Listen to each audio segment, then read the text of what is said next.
کامیابی کے لیے اپنی ظاہریت کا کیوں خیال رکھنا ہے؟ ظاہریت میں تو انسان کا چہرہ، اس کا لباس، اس کی جسامت، اس کے ناخن، اس کے جوتے، ہر چیز، بال،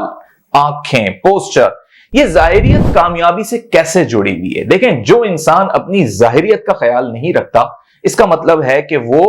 ایسا شخص ہے جس کو امپورٹنس دینے کی عادت نہیں ہے۔ امپورٹنس دینے والا شخص کی پہچان یہی کہ سب سے پہلے وہ اپنے آپ کو اہمیت دیتا ہے، کیونکہ آپ کیا ہو؟ ایک روح ہو، اور اس روح کو ایک امانتاً جسم ملا ہوا ہے۔ تو یہ امانت کا اگر آپ خیال نہیں رکھو گے تو اٹ مینس کہ آپ کے اندر، آپ کی نیچر میں، آپ کی فطرت کے اندر چیزوں کا خیال رکھنے کی عادت نہیں ہے۔ اور اگر کبھی کسی انسان کو واقعی بہت زیادہ ڈیپلی دیکھنا ہونا، کسی دوست کو دیکھنا، اس کے آپ گھر میں جا کے اس کے روم کو دیکھ لو، روم بکھرا ہوا ہے، چیزیں بکھری پڑی نہیں ہے، تو اٹ مینس اس کو امپورٹنس دینے کی عادت نہیں ہے، بس وہ کام نکالتا ہے اور آگے بڑھتا ہے۔ تو آپ نے اگر کسی بھی شخص کو دیکھنا ہے کہ وہ کتنا آرگنائزڈ ہے، تو اب آپ ہر شخص کے گھر تو نہیں جا سکتے، ہر کوئی آپ کا دوست نہیں ہوتا، پروفیشنل لائف میں آپ کسی کے گھر میں جا کے، کسی کے روم میں تو جا کے نہیں دیکھ سکتے ہیں، البتہ آپ اس کی ٹیبل کو دیکھ کے اندازہ لگا لیتے ہیں، البتہ آپ بہت سارے طریقوں سے اندازہ لگا لیتے ہیں کہ وہ کتنا ایفیشینٹ بندہ ہے، کتنا آرگنائزڈ بندہ ہے۔ یہ جو آرگنائزنگ ہے، اس کی سب سے پہلی شروعات آپ کی ظاہریت سے ہوتی ہے کہ آپ اپنے بالوں کی کٹنگ کا کیسے خیال رکھتے ہیں، آپ کے نیلز کیسے ہیں،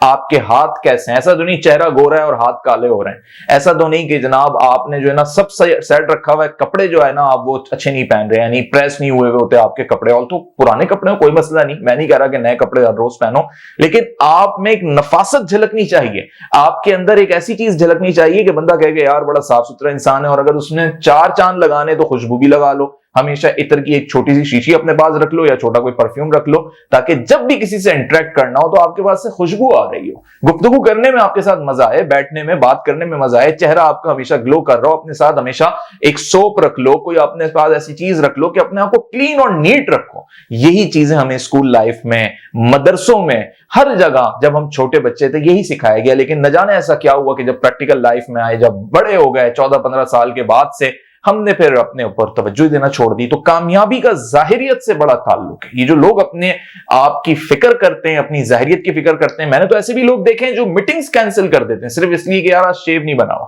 صرف اس لیے کہ آج لیتھارجک ہو رہے ہیں، آج یہ چہرہ اچھا ہی نہیں آ رہا۔ اور بہت سارے لوگ اگر کوئی چیز کر بھی لیتے ہیں اس کو ریپیٹ کرتے ہیں۔ ایون میرا ایک دوست گیا ایک بزنس میٹنگ میں، اس نے بزنس کی کوئی بات ہی نہیں کی، اس نے کہا یار I was not feeling well just because of this purpose، کہ اس کی ظاہریت میں کچھ ایک چیز تھی جو اس کو بس بری لگ رہی تھی، یعنی اس نے کہا میں یہ کلر، اس کے ایک دماغ میں بیٹھ گیا تھا کہ میں نے جو سوٹ کلر پہنا ہوا یہ میرے لیے ابھی سوٹیبل نہیں ہے، تو اس نے وہ بات ہی نہیں کی اس میٹنگ میں، اس نے جسٹ ایک گراؤنڈ میکنگ کر کے اس نے کہا کہ وی ول ٹاک لیٹر، اور ہم اس پر دوبارہ بیٹھیں گے، دوبارہ ڈسکس کریں گے۔ تو اس طریقے سے بھی لوگ اتنا کانشیس ہوتے ہیں۔ اور اسی ظاہریت کو اگر آپ اس تناظر میں لے لیں کہ نبی پاک صلی اللہ علیہ وآلہ وسلم کی بھی اس پہ حدیث ہے، اور مختلف صحابہ کرام کا بھی جب آپ اس پہ طرز عمل دیکھیں گے تو اپنا بڑا خیال رکھتے تھے، چاہے وہ آپ اس سے اندازہ کر لیں کہ مسواک اپنا ہمیشہ اپنے پاس رکھتے تھے، اور پھر وہ تو عبادت گزار بہت نیک لوگ تھے، تمام اصحاب کرام اور جتنے بھی یہ سب پرسنالٹیز ہیں، تو وہ ویسے ہی نیٹ اینڈ کلین رہتے تھے کہ اگر وہ لباس پرانا بھی ہے، پیوند لگا ہوا بھی ہے،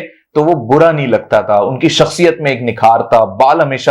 بڑے طرز کے ساتھ ہوتے تھے۔ تو وہاں تک تو خیر ہم پہنچ نہیں سکتے، ان کے قدموں کی دھول کے برابر بھی نہیں، لیکن ہم اپنی زندگی کے اندر بہت ساری چیزوں کو کاپی کرنے کی اس نیت سے بھی کوشش کر لیں تو ثواب کا ثواب بھی ہے، ظاہریت بھی اچھی رہے گی۔ آل تو آپ سوٹ پہنے، آپ کرتا شلوار پہنے، قمیض شلوار پہنے، ویسٹ کوٹ پہنے، پشاوری چپل پہنے، جو چاہے پہنے، جو آپ کو اچھا لگتا ہے، جس میں آپ کمفرٹیبل ہیں، لیکن آپ کی ظاہریت نیٹ اینڈ کلین ہو۔ اس سے ہی اندازہ ہوتا ہے کہ آپ اپنے آپ کو امپورٹنس دیتے ہیں۔ کامیابی سے یہ بات اس طریقے سے جڑ جاتی ہے کہ پھر آپ اپنے کام کو بھی، اپنے کلائنٹ کو بھی، اپنے کسٹمر کو بھی، اپنے باس کو بھی، اپنے آفس کے لوگوں کو بھی، اپنی ایجوکیشن کو، اپنے ٹیچر کو، اپنے مینٹورز کو، سب کو امپورٹنس دیں گے، کیونکہ آپ ان سے گین کر رہے ہیں، اور جو آپ کو گین کروا رہا ہے وہ آپ کو کامیابی تک بھی پہنچا رہا ہے۔